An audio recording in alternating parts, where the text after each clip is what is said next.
On.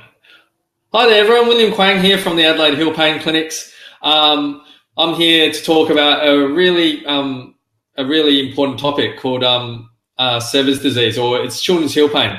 Now, the reason why we're talking about this is because there's always a spike this time of the year with this condition, mainly because kids are playing winter sport. So we do get it throughout the whole year at our clinic. We probably get about 2 or 3 new cases a week.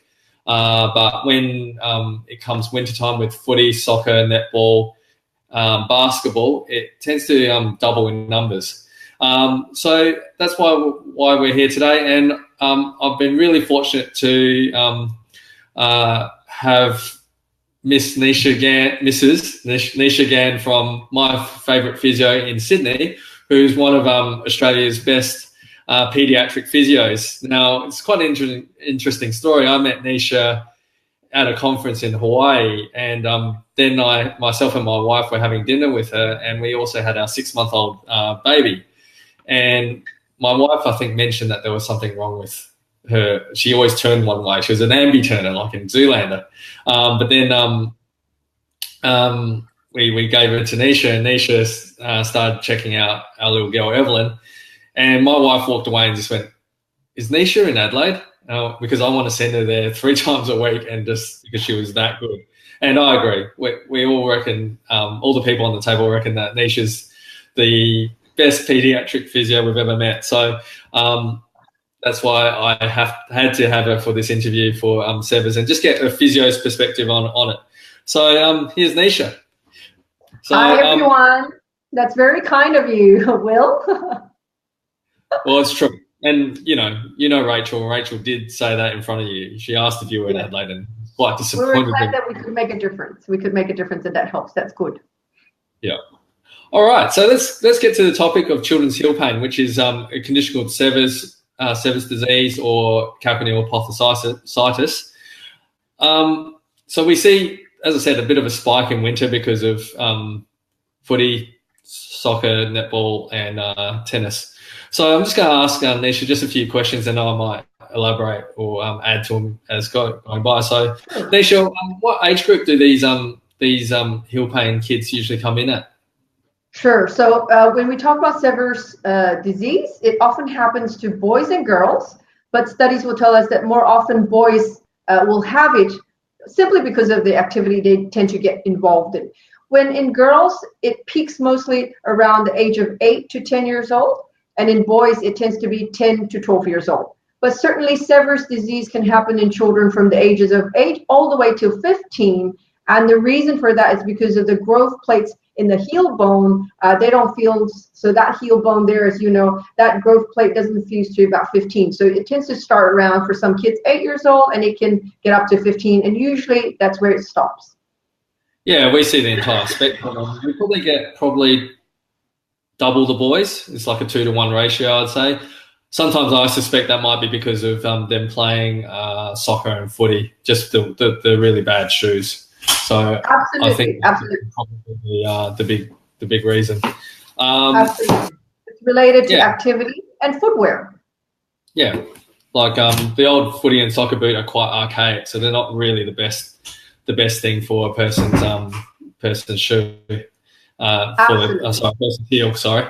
So yeah, how about symptoms? What do they usually get, Nisha? Okay, so usually the kids will be complaining about a bit of calf stiffness and pain in the first thing in the morning, and then they'll be fine. And it's often before they play sports or after they play their sports. So whether it's soccer, rugby, netball, basketball, anything that's high impact and jumping. So you'll tend to find the kids who are elite athletes who play 4 to 5 days a week.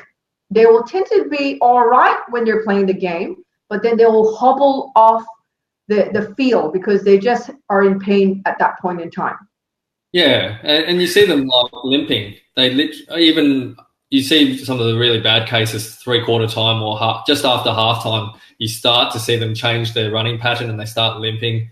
Absolutely. Some of these kids even start crying. And usually they're pretty tough kids. They're kids that do play a lot of sport. They might be those crazy kids that have 7 trainings a week and then 2 or 3 games a week. So yeah, so they're the ones that we usually see. So do you want to describe the actual condition itself? Sure. So lots of kids will come in and say, they won't come in and tell you that, I've got Sever's disease, but they will tell you that, they've got heel pain. So if we look at a model of foot here, it's the growth plates in that heel bone. And for children, obviously, that growth plate is still growing. And what happens is you've got your calf muscles and it's attached right down to that heel bone. That's your Achilles tendon that goes in there. So with the high impact activities there'll be a lot of stress on that heel bone. And as you say, poor footwear, all those boots that are just too flat and not giving good support to their foot, that would cause a lot more pain and impact as they run and jump. But the other factor is because between the ages of 8 to 15, they're actually going through those growth spurts. And so your bones are growing a lot faster than your muscles are. So your muscles will not grow as fast as the bones. As a result, that calf muscle is tight. It pulls on that tendon in that Achilles tendon right into that heel bone. And that's where it causes that sort of, stress on that growth plate right at that point. So that's why it is self-limiting in some cases. Most of the time by 15, that growth plate stops. It's fused already, so there's not so much stress on that. But they certainly can still have all these calf muscle tightness and growing pains, everything else that goes up above the foot and in the knee. So that's what it really is. It's about that tension and stress right at that point, and it happens only because they still have their growth plates. It doesn't quite happen to adults because we finished with growing, right? Exactly. And usually adults get the Achilles tendon injuries like Achilles tendonitis. That's right. But not talking about that growth plate, I get a lot of mums and dads like getting worried. Growth plate's a bit of a bogey word. They really get quite worried. As you said, it's self-limiting. So I usually tell them, don't be worried, don't be scared. Your son or your daughter's not going to have long-term ramifications. There's not going to be arthritis in 10, 15 years because of this growth plate being pulled. So to all our viewers out there with kids, don't be concerned that the growth plate might be damaged. It actually won't be damaged in the long term. It's only a self-limiting disease. The only problem is that your son or daughter will be hurting.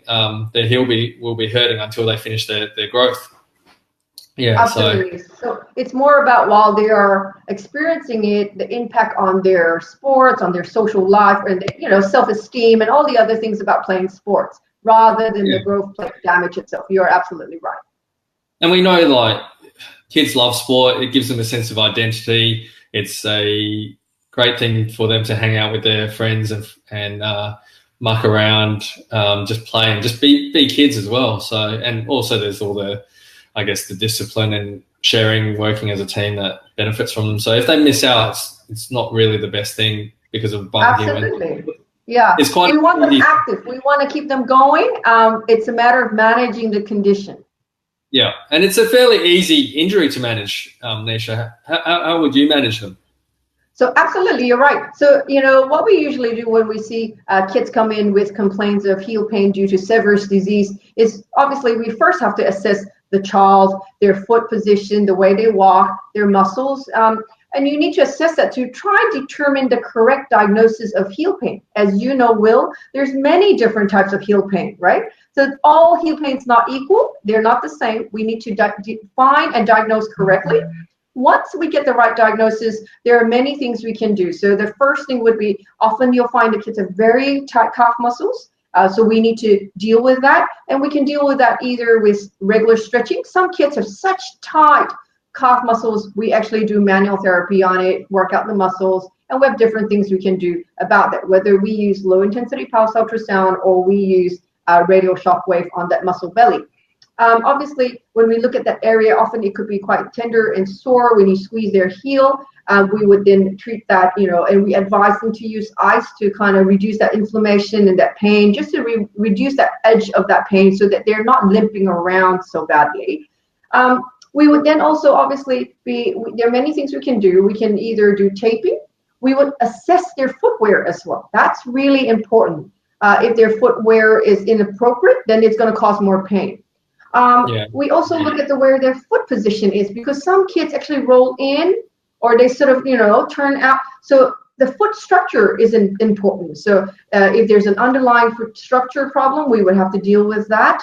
And as you know, Will, we would recommend good footwear. And sometimes for some kids, they need that heel rise to reduce that tension on that heel when that tendon is pulling on. And as you also would recommend, sometimes some kids would need some sort of orthotic support to correct the underlying problem with their foot if they roll in or they turn out or whatever they happen to be doing in their foot. So there's quite a lot of things we do. And first of all, if they're playing really high intensity sports, we actually have to say they need to stop and rest for a bit and take a break off, because otherwise they're not going to last the whole season. That sometimes will, with these kids, and it's really, really hard. It's a big ask from them, but it's only for a short period. Yeah, sometimes I just get them to just reduce, maybe just take 1 or 2 or 3 trainings off. Absolutely, but that's really hard for them, isn't it? Yeah, it is. But I think if you tell them you can still play the game, you just have absolutely training, they'll be a bit more happy to do it. Sometimes I may even say, look, can you take one sport off? Because these kids usually they're playing like 4 different sports. They're doing soccer, then they play football and basketball twice a week, and then they might even jump in on like a karate class once a week. So they're pretty crazy kids. So you might say to them, look, do you mind just giving up that karate and maybe cut down one of the trainings for each of those sports, and then you'll be good as well. So that's what we usually do. And we do find really, really great results. I actually find severs, out of all the heel pain conditions, severs is actually the easiest one of the top 5 that we see. Do you find that yourself, Nisha? Absolutely. So, when we do get kids in that age group who play in sports, that's often the cause of their problem, for heel pain, Sever's disease. And as you say, it is quite easily managed. Just takes a little bit of patience in explaining to the family and the child. But certainly, like you, we get great outcomes for it. It is absolutely one of those conditions that you can manage very well and, recover from it 100%. And manage it over time with regular stretches and good footwear and activity pacing. Yeah, absolutely. We usually find that the pain is really minimal after even just 2 or 3 weeks. But then you've got to be a little bit careful. They keep their stretches up. They don't go gung-ho with their exercises, and they just keep all the things like the heel raises, the inserts, the right shoes underneath their feet, and they're pretty good from there. Yeah. That's right. All right. Was there anything else you wanted to add there, Nisha? I think we've covered most of that. That was, I hope that's helpful for your audience who's watching, and anyone who's got a child who's been complaining of heel pain.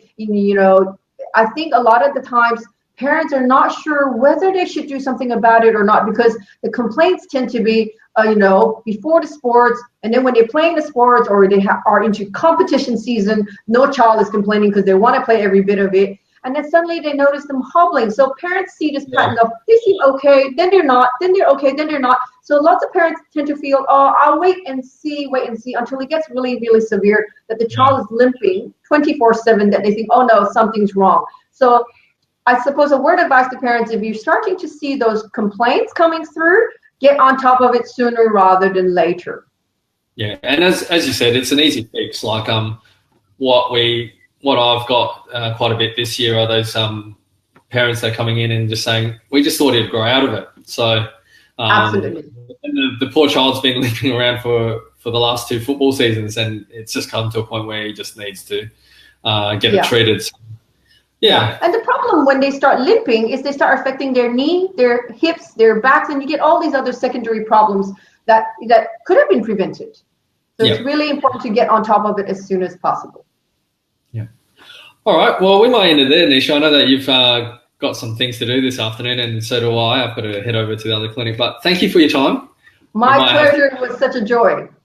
We might have to get you on for another one. I reckon maybe even like things like pediatric flat foot or in toe, or, even going up the leg a bit and talk about Osgood flutters. Yeah, up in the knee. So, yeah, we'll do that. Yeah, well, if your audience wants to make a comment below on what they would like to hear next, we can certainly hop on and help out. Sounds good. All right, audience, you heard Nisha. If you want to have any topics about, children's flat feet or anything, we can both discuss it. All right. Well, we'll see you soon. Bye. Bye.